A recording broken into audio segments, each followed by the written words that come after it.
नमस्कार बच्चों, आप सभी को नव वर्ष मंगलमय है और बहुत बहुत बहुत बहुत बधाई और शुभकामनाएं। 2024 में आप सब कैसा महसूस कर रहे हैं? बहुत अच्छा। आपके बीच अभी हमारे सबसे छोटे स्टूडेंट में, इसको सब छोटे कह कह और छोटे कर दिया, वंशिका है। और वंशिका की वीडियो आपने यूट्यूब पे पहले देखा था। अच्छा, बड़े कॉन्फिडेंटली मैंने वो डाला था कि सिलेक्शन हो ही गया जैसे लग रहा हो पहले से ही। फाइनली केंद्रीय विद्यालय नेवेली तमिलनाडु में वंशिका की पोस्टिंग हुई और लगभग 1 महीने या 20-25 दिन के बाद ये ज्वाइन करने के बाद वापस आई हैं। तो अब वंशिका एक अच्छी टीचर के रूप में वहाँ खुद को एस्टेब्लिश करने की कोशिश कर रही हैं। हम चाहेंगे कि आप सब भी इन्हें बधाई दें और ढेर सारी शुभकामनाओं के साथ आप सब भी इनका अनुकरण करने की कोशिश करें। तो वंशिका के लिए एक जोरदार ताली। वंशिका, अक्सर इंटरव्यू में आपका परिचय लिया जाता था, तो आज भी एक छोटा सा इंट्रो दे दीजिए अपना कि आप कौन हैं, क्या हैं, थोड़ा सा बताएं बच्चों को। Good afternoon, all of you, and Happy New Year. My name is Vanshika और मेरा सिलेक्शन KVS 2022 में PRT टीचर्स के रूप में केंद्रीय विद्यालय नेवेली में हुआ है, जो चेन्नई रीजन में। और कुछ बताएं, आप कहाँ से कैसे क्या आए, ये सब थोड़ा सा इन लोग लगे ना कि आप इंडिया से ही हैं या मतलब कहीं दूसरे कंट्री? मैं यूपी मुजफ्फरनगर से हूँ, यूपी उत्तर प्रदेश, जिसमें एक ज़िला है मुजफ्फरनगर, मैं वहाँ से हूँ। और मैंने पहले से ही मतलब मैंने DLED किया है, तो मेरा सपना था टीचर बनने का और मैंने उसी को अपना ध्यान में रखते हुए DLED किया अपना 2018 में। उसके बाद मैंने टीचर्स की प्रिपरेशन की और मुझे सबसे पहले मौका मिला KVS का एग्ज़ाम देने का और मैंने KVS का एग्ज़ाम क्लियर किया और अब मैं वहाँ पर प्राइमरी टीचर के रूप में हूँ। बहुत बहुत बधाई। अच्छा वंशिका, आप बताएं कि दिल्ली जैसे आप चले, दिल्ली आने से पहले आप अपने ज़िले में ही थे, वहीं पे तैयारी कर रही थी। मुजफ्फरनगर वैसे भी फेमस है। हमारे एक स्टूडेंट, कौन सा कॉलेज, SD कॉलेज है कोई, है ना? अभी निकिता यादव ने ज्वाइन किया डिग्री कॉलेज में ज्योग्राफी असिस्टेंट प्रोफेसर के रूप में। मैं शायद बताया था जब आप आए थे। तो वहाँ पे तैयारी करने के दौरान और फिर रिजल्ट आया, तो दिल्ली का प्लानिंग कैसे हुआ? पहले तो आपको मार्च में आना था, आप आए नहीं, फेब में भी नहीं आए, तो कैसे प्लान किया वहाँ?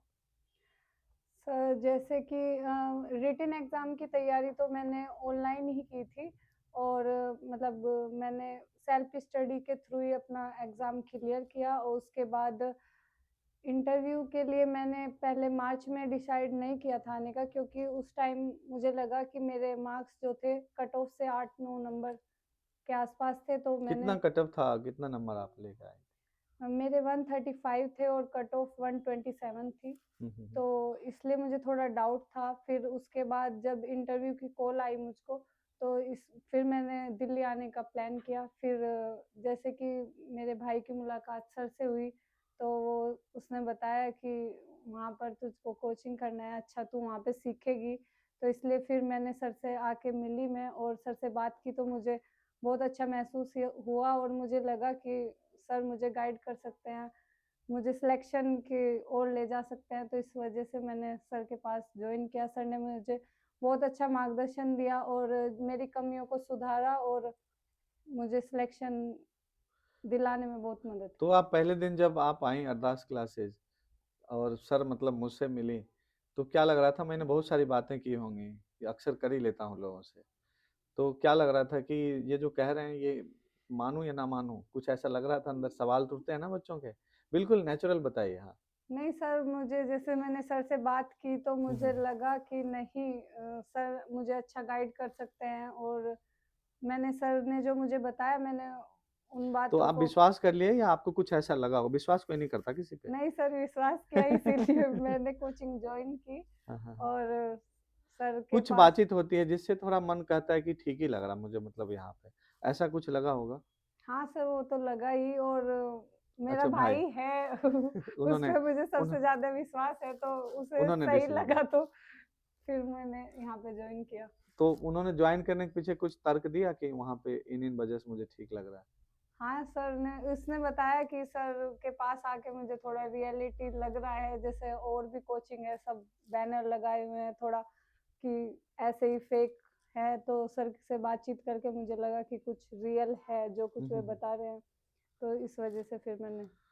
अक्सर मैं आप लोगों को भी बताना चाहूँगा, जितने बच्चे ऑनलाइन में भी देख रहे होंगे, कि दिल्ली आने के बाद कोचिंग ढूंढते हैं सब ऑफलाइन में। यहाँ पे कौन कौन लोग हैं, बड़े बड़े बैनर हैं, बताइए सबको कि कोचिंग जो है सो इसको एडटेक इंडस्ट्री कहा जाता है आजकल, जो भारतीय संस्कृति का एक अंतिम चरण है कि एडटेक इंडस्ट्री। एजुकेशन कहा जाता था कि मॉरलिटी बेस्ड होता है जनरली, और उससे समाज के बिल्डिंग में जो सबसे पहली ईंट और नींव रखी जाती है वो वाला काम होता है। तो जनरली कहा जाता है एथिक्स बेस होता है ये, जो अभी किस बेस पे होता है, टेक्निक बेस हो गया।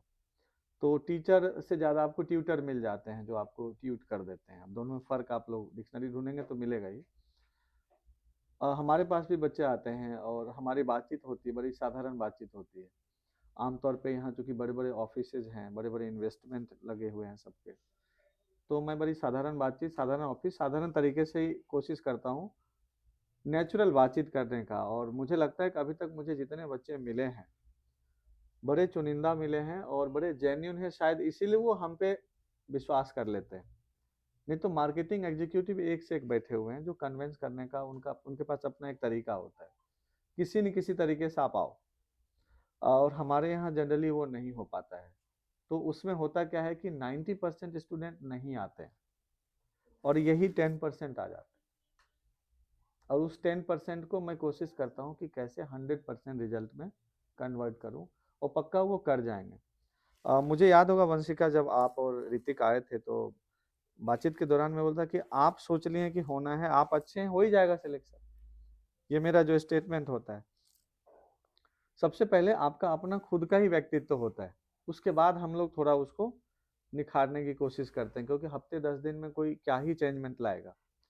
लेकिन आम तौर पे होता है कि आपकी बातचीत, आपका जो एक ठहराव या जो धैर्य होता है उस दौरान का पेशेंस, जब आप इंक्वायरी के लिए आते हैं तो 90% उसी समय ऑब्जर्व हो जाता है कि नहीं नहीं, ये सब बस कुछ दिन यहाँ रख लिया जाए, इनकी एनर्जी को एक जगह कंज्यूम करके, तो ये इजीली जो है सो पास कर जाएंगे। और हमें भी यही लगा था पहले दिन। संकोच का एक भय था कि बच्चे जो डिस्ट्रिक्ट हेडक्वार्टर से आते हैं या सेल्फ स्टडी वाले आते हैं, तो लगता है इनका कब ये टूटेगा। वो देखा हमने 2-3 दिन में इन लोगों ने क्लियर कर लिया था। अक्सर आपका इंटरव्यू का टाइम क्या हुआ करता था, मतलब एक टाइम ड्यूरेशन और यहाँ आने का समय और जाने का? टाइम ड्यूरेशन तो सर हम सुबह आते थे 7 बजे, निकलती थी मैं अपने पीजी से, तो पूरा शाम तक जाती थी, तो सर पूरा दिन तो मेरा यहीं पे निकलता था। ऐसा ना सब पूरा दिन मांगने लगे। एक्चुअली पूरा दिन का मतलब ये होता है, हमारा होता है कि मोर एंड मोर प्रैक्टिस करें। और जो टाइम मेरा फ्री हो, मेरा चूंकि इतने सारे बैचेज होते हैं, लेक्चरशिप पे मैं ज़्यादा फोकस्ड हूँ, पीजीटी टीजीटी तक जाते जाते एंड हो जाता है। पीआरटी और सीटेट का जो एक बेसिक जो क्लासेज होती हैं उसमें थोड़ा कम जाता हूँ मैं, उसके लिए अलग टीचर हैं, वो लोग करते हैं। हाँ, इंटरव्यू उनका कैसे हो उसमें समझदारी चाहिए, तो वहाँ पे फुल्ली अपने ऊपर रखता हूँ चीज़ों को। तो बैचेज हैं, उस बीच में कैसे इन इंटरव्यू वाले बच्चों को खुद टाइम दूँ, या अलग बना दो, टीचर रख दो, वो लोग अपना समझाएंगे। तो हम लोग जनरली 6 साढ़े 6 का प्लान करते थे, 7 बजे बच्चों को टाइम देते थे कि आ जाओ। अभी ठंड भी शुरू हो गई थी नवंबर में, बट ये आते थे। वहीं से पता चलता था कि डेडिकेशन कितना है। 7 बजे आ रही है, इसका मतलब 5 साढ़े 5 में उठ के बच्चा रेडी हो गया है, कोचिंग खुलेगा तो जाएंगे। और लग जाता था कि आधी लड़ाई आप वहीं लड़ लेते हैं जब आप खुद से जीत जाते हैं, कि आप खुद को उसके अकॉर्डिंग मोबाइल कर पा रहे हैं कि नहीं। और वो जो मोबाइलाइजेशन है, वो जो चेंजमेंट है आपका, वो इतनी जल्दी कर लिया है तो सिलेक्शन हो ही जाएगा। सब नहीं आ पाते थे, रेगुलरिटी मेंटेन नहीं हो पाती, लेकिन वंशिका का एक था। फिर हो जाता है कि इवनिंग में फिर फ्री होऊंगा 5 बजे के बाद, चलो उस समय पहुंचो।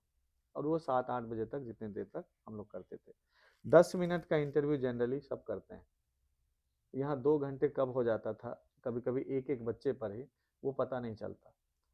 जितनी कमियां हो उसको कैसे निकाला जाए कि यहाँ से आप वापस ऐसे ना लौटे। यही हमारी कोशिश रही।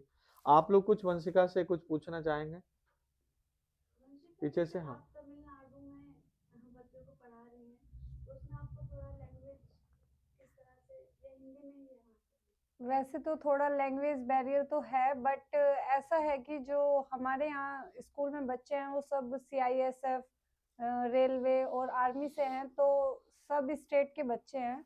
उसमें कुछ 5 to 10% बच्चे ऐसे होंगे जो लोकल के हैं, जो तमिल ही जानते हैं और हिंदी इंग्लिश नहीं जानते हैं, तो उन्हें थोड़ा प्रॉब्लम होती है उन्हें सिखाने में। बट और जो बच्चे हैं सब हिंदी और इंग्लिश से समझ जाते हैं, तो इसलिए इतना ज़्यादा कोई प्रॉब्लम लैंग्वेज की नहीं हुई है मुझे वहाँ पे जाके। आपके साथ तो बच्चे अच्छे से मैच्योर हो गए होंगे। नहीं, वहाँ पे सब बच्चे अभी मुझे थोड़ा दीदी लेके चल रहे हैं, वहाँ पे कोई मुझे मैम नहीं मान रहा है। और कोई?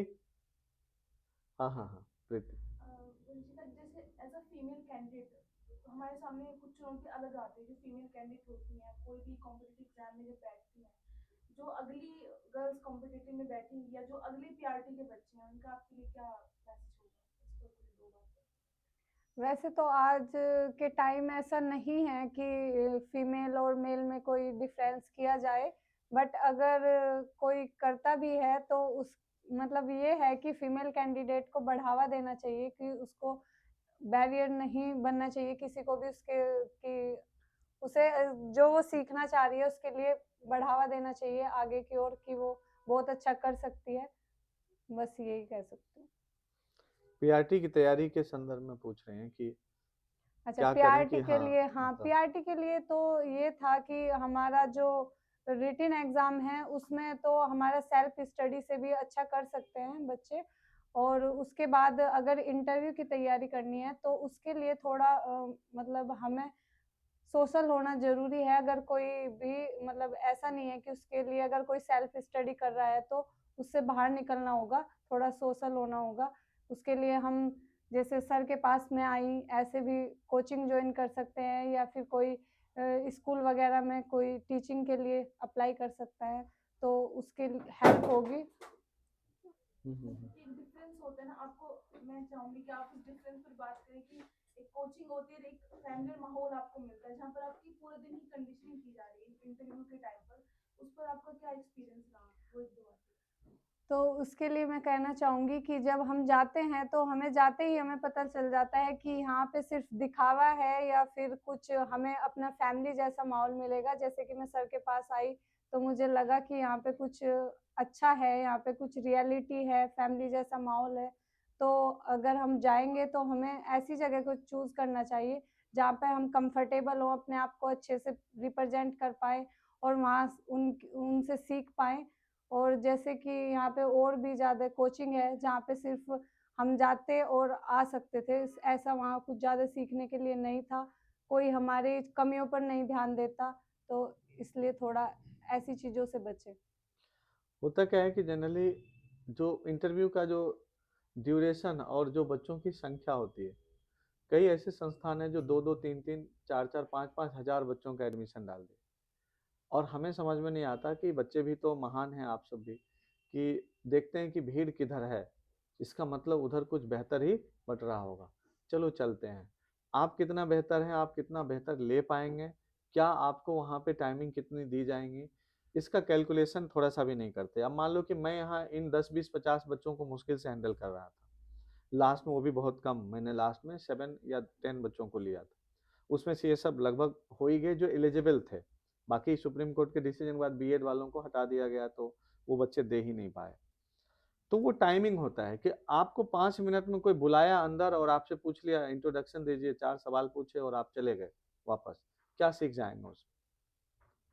उसके बाद उसकी पूरी रिपोर्टिंग लेनी होगी, हर बच्चे पे आधे घंटे 1 घंटे देना पड़ेगा, हो सकता है 2 घंटे भी देना पड़े, तब जाके फाइनल सिलेक्शन में अच्छे स्कोर लेंगे।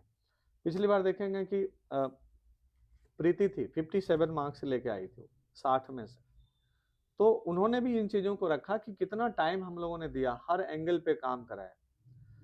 और आप लोग यकीन नहीं करेंगे, कई प्रीति जब आई थी तो 1 महीना लगभग बचा हुआ था, वेट ज्यादा था, और वो जब कुछ प्ले कर रही थी तो उन्होंने कहा सर लग रहा मैं थक जाती हूँ क्या, वो शुरू कर दी उसका, और यकीन नहीं करेंगे 6-7-8 केजी लगभग जो है सो उसने कंट्रोल कर दिया।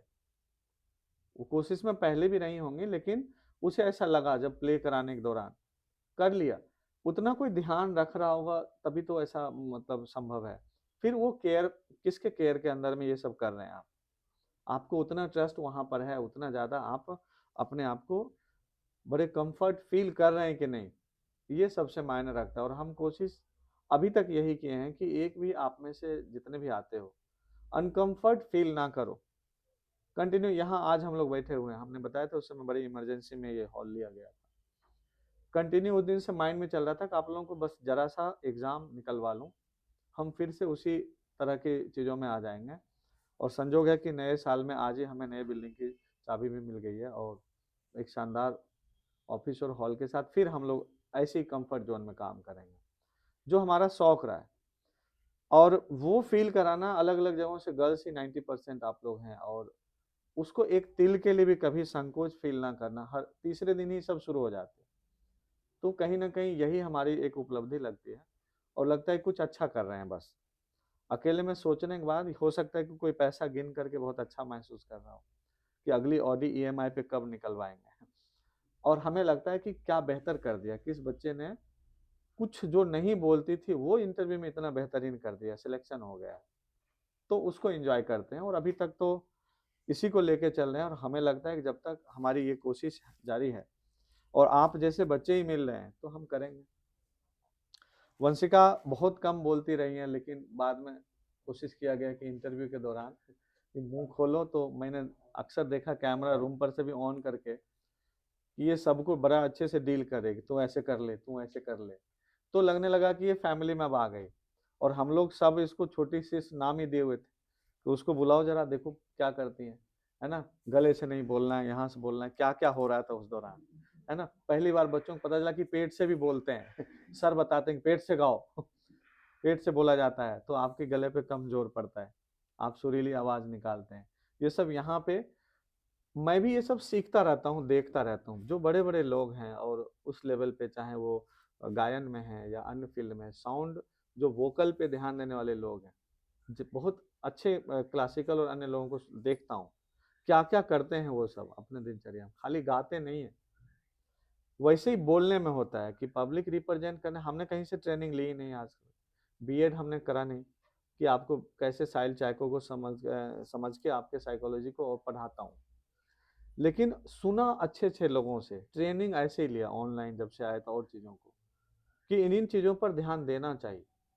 बच्चे ऐसा सोचते हैं, उनके माइंड में, कॉन्शियस माइंड में ये चीज़ें रहती हैं, और वही सिखाने की कोशिश करता हूँ टीचर बनाने से पहले। और किसी को कुछ मन में है नहीं ना? तो वंशिका, आप कुछ इन लोगों से कहना चाहेंगे कि इन लोगों का एक सपोर्ट तो रहा है आपके साथ, तमिलनाडु जाके कहीं हिंदी भूल गई तो ऐसे भूल जाएंगे नहीं अभी। सर, सभी लोगों ने बहुत सपोर्ट किया है, सभी ने हमें बहुत मोटिवेट भी किया है, और हमारी कमियों को बताकर हमें सही रास्ता भी दिखाया है कि इसमें हम क्या सुधार कर सकते हैं। तो सभी का बहुत बहुत धन्यवाद, और आगे के जर्नी के लिए आपको बहुत बहुत शुभकामनाएं। चलिए, आप सबने वंशिका को यहीं से रिहर्सल या प्रैक्टिस करते हुए देखा, और आज सफल एक स्टूडेंट के रूप में भी देख रहे हैं, जो अब टीचर बन चुकी हैं।